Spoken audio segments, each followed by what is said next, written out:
How to block all ads in Android. Hi everyone, welcome to the channel. This is Rose from Create Login and Delete. Without further ado, let's dive in. To block all your advertisements on Android device, you simply need to launch Settings application. Now navigate to Connection and Sharing and look for the option of Private DNS. Tap to launch it. Once you land on the section, you will see the three options that is off, auto, and specify DNS. Currently, it has been turned off. You simply need to choose specify DNS and then edit DNS address. Simply tap on DNS address and you simply need to type in dns.edcard.com.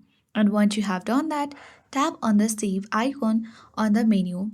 Once you do that, this will essentially filter and block all the ads from your Android device. That's it. I hope this guide was helpful. If it was, then do like, share, comment, and don't forget to subscribe. Thanks for watching, and I'll see you in the next video.